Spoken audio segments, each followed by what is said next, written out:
आज जैन शासन के ऐसे महान तपस्वी मुनि भगवंत के बारे में मैं आपको बताने जा रहा हूं, जिनकी तपस्या, जिनकी उग्र साधना इस पंचम आरे में, इस कलयुग में किसी बड़े चमत्कार से कम नहीं है। ऐसे तप चक्रवर्ती गणिवर्य परम पूज्य वीरभद्र मुनि जी या विराग मुनि जी, खरतरगच विभूषण परम पूज्य जयानंद मुनि जी की विशेष कृपा पात्र और गणाधीश परम पूज्य विनय कुशल मुनि जी के शिष्य और राजस्थान के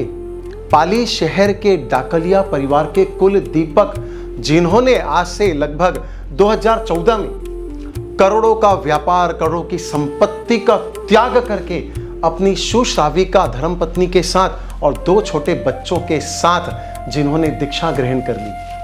पूरे सुख सुविधाओं को, भौतिक संपत्ति को, सबका त्याग करके, त्याग का, साधना का, आराधना का और भगवान महावीर का ये जो संयम और चारित्र जीवन का मार्ग है, मुक्ति का पथ है, इसको स्वीकार कर लिया। और इन 12 वर्षों में इतनी बड़ी बड़ी तपस्याएं, उग्र तपस्याएं, 2023 की मैं बात करूं तो उन्होंने 121 उपवास की तपस्या की, 2024 में 65 उपवास की,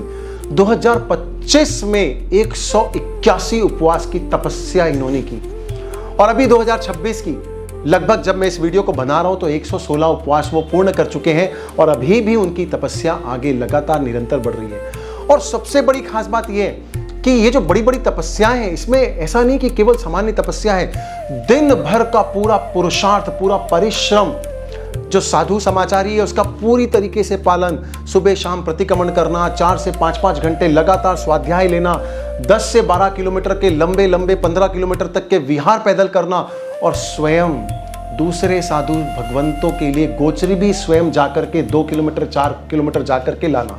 और इतनी गर्मी में, धूप में इतना परिश्रम, पुरुषार्थ करना और उसके बाद 100 उपवास की तपस्या एक बार नहीं 3 बार करना। सच में पंचम आरे में इनकी तपस्या वंदनीय है, पूजनीय है और किसी बड़े चमत्कार से कम नहीं है। और इनकी जो श्राविका है, जो साध्वी भगवंत है वर्तमान में,